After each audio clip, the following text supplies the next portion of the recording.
Today, we're looking at a really difficult subject, a recent tragedy that sent shockwaves through the aviation world, and especially, of course, across India. Absolutely. It's an incident that, well, it immediately raised some very serious questions. Yeah, questions needing answers fast. Okay, let's unpack this. We're going to take a deep dive into the Air India Boeing 787 Dreamliner crash.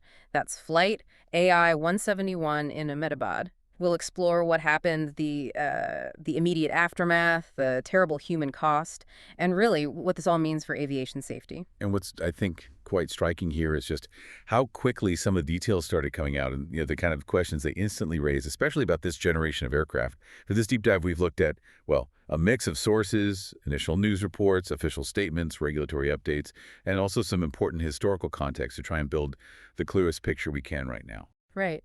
And our mission, as always, is to cut through that information overload that happens after a major event like this. We want to give you, our listener, the most important pieces of knowledge about this really significant and tragic incident. We'll trace it moment by moment and then look at the bigger picture, the implications for air travel. Especially around things like aircraft reliability and safety near urban areas. Definitely. So let's start at the beginning, those initial moments. A seemingly routine departure that just unraveled incredibly quickly. Air India Flight 171 took off from Ahmedabad's Sardar Vallabhbhai Patel International Airport. It was June 12th at 1:38 p.m. local time, IST, bound for London. Standard takeoff initially. Exactly. It climbed to about, what, 625 feet? Around that, yes. About 625 feet. But then, in this terrifyingly short sequence, we're talking just about 30 seconds after getting airborne, 30 seconds. It's almost unbelievable. the aircraft suddenly lost altitude, plummeted, Okay. and crashed into the BJ Medical College hostel in Magani Nagar, a very densely populated area. Yeah, and connecting that to the bigger picture, I mean, the location itself is just incredibly significant. Hitting a medical college hostel, especially, as the reports say, mid-lunch. Yeah. It immediately created this scene of, well, utter chaos. Yeah. The images we saw of students escaping, it just highlights the terrible randomness of where it came down. An aviation disaster instantly becoming a major urban tragedy as well. Let's talk about the aircraft itself and the people on board. It was a Boeing 7878 Dreamliner, registration VTA&B. And it wasn't particularly old, was it? Delivered in January 2014. That's right, so 11 years old, relatively young in aircraft terms. On board, there were 242 people. That's 230 passengers and 12 crew members. And a mix of nationalities, as you'd expect on an international flight like this. Yeah, mostly Indian nationals, 169 of them, but also 53 British, 7 Portuguese, and 1 Canadian passenger. And the crew, this is always critical. Captain Sumit Sabharawal was in command. Very experienced, 8,200 flight hours. A lot of experience, yes. His first officer, Clive Kunder, had 1,100 hours. Now, how does that kind of experience profile, the very experienced captain and a relatively less experienced FO, how does that typically factor into handling an emergency? That's a really important point. In aviation, you always look at the combined crew experience. The captain, with 8,200 hours, is clearly very seasoned. The first officer, with 1,100 hours, is, well, still building significant experience, relatively junior compared to the captain. Right. In a crisis, the captain leads, makes the calls. But the first officer's role is vital for support, checks, cross-checking, the whole CRM, crew resource management process. Having that highly experienced captain means he'd be drawing on deep reserves of training, instinct, trying to manage an incredibly complex situation unfolding in seconds. Immense pressure. Unimaginable pressure. Now, the hardest part, the human cost. On board, out of 242 people, 241 lost their lives. Just devastated. There was one survivor from the plane, a passenger, Viswash Kumar Ramesh, in seat 11A, miraculously survived. But tragically, his brother, who was also on the flight, didn't make it. And the tragedy extended beyond the aircraft itself. Yes. On the ground, reports indicate at least 30, maybe up to 38 people were killed. Many were medical students in that hostel. And among the victims on the ground, a very notable figure, former Gujarat Chief Minister Vijay Rupani, which just underscores how wide the impact was. Yeah, the scale of it, hitting both the flight and a busy urban area, well, it required a massive immediate response. Right. We saw rescue teams mobilizing incredibly quickly. India's CRPF, the National Disaster Response Force, the NDRF, the Indian Army, even paramedics from the Western Railway. A huge multi-agency effort, which was absolutely essential given the The sheer devastation, the fire, the urban setting, a very complex rescue and recovery operation. So the search for answers starts almost immediately in these situations. We know there was a Mayday call, Yes, shortly before the descent. That's critical. and the pilot specifically mentioned engine thrust failure. That's a huge clue for investigators right from the start. Absolutely. It sets a clear initial direction for the investigation. And we also have digital data, right? CCTV footage from the ground, plus the ADS-B data that tracks the plane. Correct. And that data confirms the basic sequence. Normal initial climb, then a steady loss of altitude, ending in the crash in that dense area. Investigators recovered the black boxes, the flight data recorder, and the cockpit voice recorder, always crucial. Vital pieces of evidence. But there are concerns, aren't there, about potential damage from the fire after the crash? Yes, that's a major concern. Intense post-crash fires can severely damage these recorders, making data retrieval very difficult, sometimes impossible. Hopefully, they can retrieve usable data. And several agencies are working on this together now. It's a collaborative effort. The Indian AAIB, the Aircraft Accident Investigation Bureau, is leading, but they're working closely with Boeing, GE Aerospace, the engine manufacturer, and the U.S. NTSB. Bringing in that global expertise. Exactly.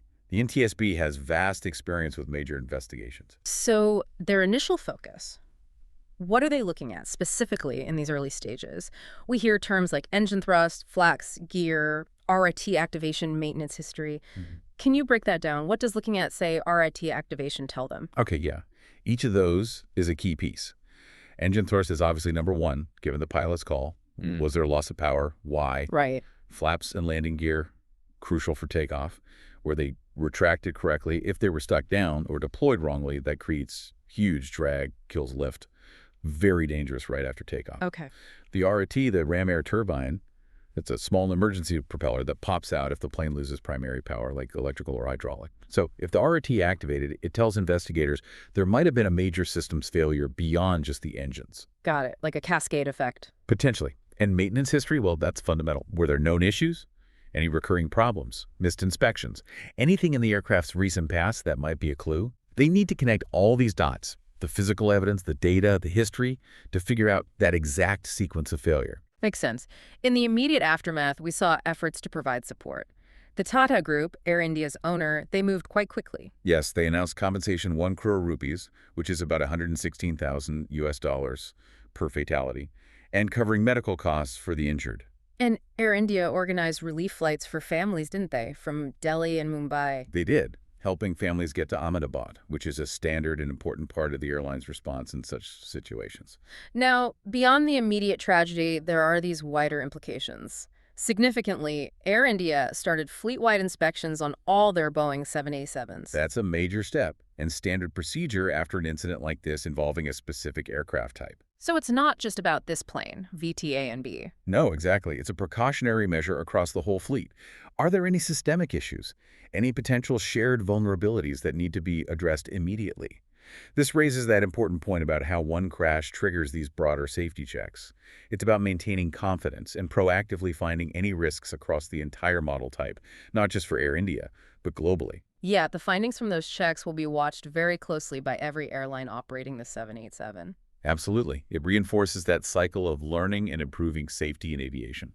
So as we sort of pull back and look at the bigger picture here, what are the really key takeaways? What makes this incident stand out? Well, first and foremost, and this is huge for the industry, this is the first fatal accident involving a Boeing 787 Dreamliner anywhere in the world. The very first. After, what, over a decade of service? Exactly. The Dreamliner has been flying since 2011, introduced with lots of fanfare about its new technology, composites, efficiency. Right. So this event inevitably forces a major reevaluation of its safety record, its design, its operational history.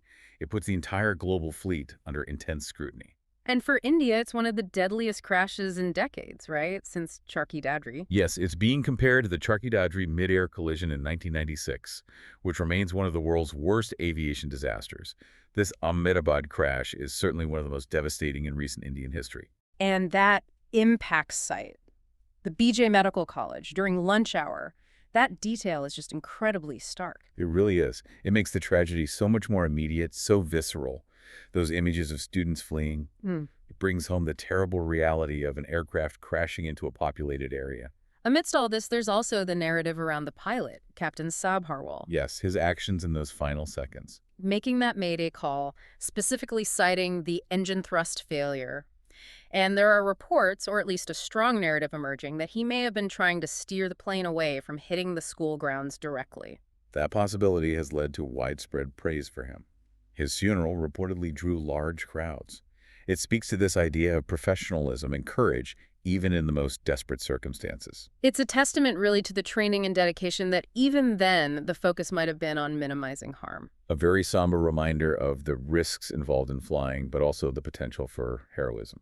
So we've covered the crash itself, the plane, the people, the terrible cost, the initial investigation steps, and some of the immediate fallout. Where do we go from here? What's next? Right. What happens now? Well, the accident investigators, the AAIB, and their international partners, they'll be working towards a preliminary report. Right. Usually that comes out within, say, 2 to 3 months. It won't have all the answers, but it will give their initial findings. Okay. Then the really detailed work continues, analyzing the black boxes, assuming they get data, digging deep into the engine components, the RAT logs, if it deployed, the maintenance records. That can take a year, maybe more. A long process. A very long, meticulous process. And in the meantime, Boeing and Air India are facing intense regulatory oversight. The final findings could absolutely impact 787 operations worldwide, potentially new safety directives, maybe design changes, revised maintenance procedures. So this tragic catastrophe, it really has thrown up some huge questions about the Dreamliner's reliability, about Air India's maintenance, and that fundamental difficult issue of aviation safety over densely populated areas. As these investigations unfold, it makes you think. What deeper questions about balancing the growth of air travel with the absolute need for safety? What questions does this raise for you listening to this about the future of the industry? Yeah, there are always lessons to be learned, and fortunately often learned the hard way. Considering all these angles, the technicals, the human, the regulatory, that's how we understand the full implications and hopefully prevent future tragedies.